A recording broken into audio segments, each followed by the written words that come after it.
Welcome to simple சமையல். இன்றைக்கி எப்படி எலுமிச்சம்பழம் வச்சு ரசம் பண்ணுறதுன்னு பார்க்கலாம் வாங்க. இது ரொம்ப யம்மியாக டேஸ்டியாக இருக்கும். 10 நிமிஷத்தில் யார் வேணால் பண்ணலாம். இது லைட்டாக சம்மருக்கு ஏற்ற மாதிரி இருக்கும். கசப்பாக இல்லாமல் எப்படி பண்ணுறதுன்னு சொல்லியிருக்கேன். வீடியோ பாருங்கள் ஃபுல்லாக. 2 பழுத்த தக்காளி எடுத்துக்கோங்க. இந்த மாதிரி மேலே ஹார்டான பாட்டை எடுத்துட்டு இந்த மாதிரி கீறிக்கோங்க. அப்போ தான் தக்காளி பிழிகிறதுக்கு வசதியாக இருக்கும். ஸ்கின்னு ஹார்டாக இருந்தால் நீங்கள் ஸ்கின்னை ரிமூவ் பண்ணிவிட்டு கூட பிழியலாம். அப்போது நல்லா ஈஸியாக வரும்.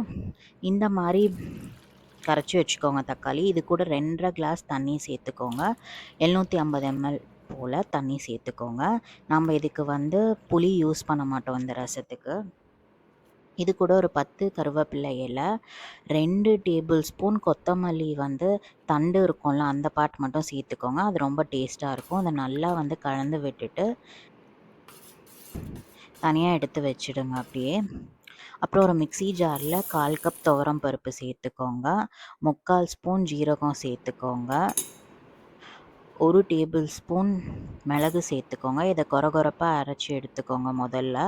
அதுக்கப்புறம் 5-6 பல் பூண்டு தோலோடு சேர்த்து திருப்பியும் கொரகொரப்பாக அரைச்சி எடுத்துக்கோங்க. இந்த மாதிரி எடுத்துக்கோங்க. இதை நம்ம கரைச்சி வச்சுருக்க தக்காளி தண்ணி கூட சேர்த்துக்கோங்க.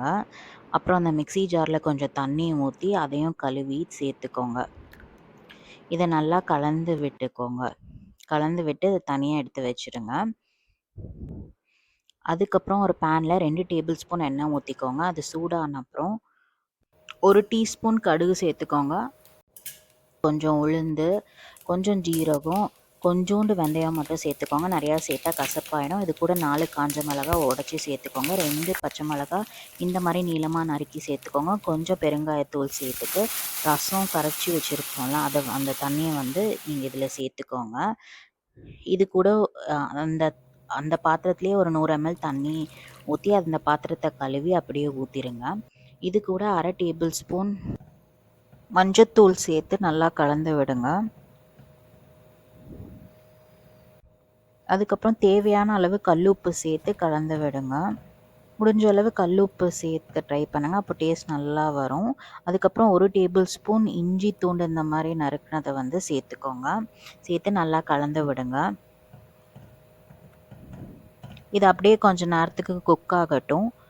நுரையாக ரசத்தில் வரும். இந்த மாதிரி நல்லா நுரையாயிட்டு நுரையில் ஓட்டை இந்த மாதிரி விழும் போது ஸ்டவ்வை ஸ்விட்ச் ஆஃப் பண்ணிவிடுங்க. அதான் கரெக்டான பதம். இதை அப்படியே ஒரு பவுலுக்கு ட்ரான்ஸ்ஃபர் பண்ணிவிட்டு உங்களுக்கு வேணும்னா ஒரு கையளவு கொத்தமல்லி இலை மட்டும் இது கூட சேர்த்து நல்லா கலந்து விடுங்க. இது ஆப்ஷனல் தான். கொஞ்ச நேரம் ஒரு 5 to 10 நிமிஷம் ரசம் கொஞ்சம் கூலாகட்டும். அதுக்கப்புறம் தான் நம்ம லெமன் ஜூஸ் சேர்க்கணும். இல்லைனா கசப்பாயிடும். ஒரு லெமனோட ஜூஸை சேர்த்துட்டு நல்லா கலந்து விடுங்க. ஸ்டவ் ஆனாக இருக்க போது லெமன் ஜூஸ் சேர்க்கக்கூடாது. அப்படி சேர்த்தா தான் ரசம் கசப்பாகும். இதை நீங்கள் அப்படியே குடிக்கலாம். நல்லா சத்து கொடுக்கும். இல்லைனா சாதத்து கூட ஏதாவது சைட் டிஷ் வச்சு உங்களுக்கு பிடிச்ச சைட் டிஷ் வச்சு சர்வ் பண்ணலாம். மற்ற டைப் ஆஃப் ரசமும் நம்ம பிளேலிஸ்ட்டில் இருக்குது. பார்க்காதவங்க பாருங்கள். தேங்க்ஸ் ஃபார் வாட்சிங்.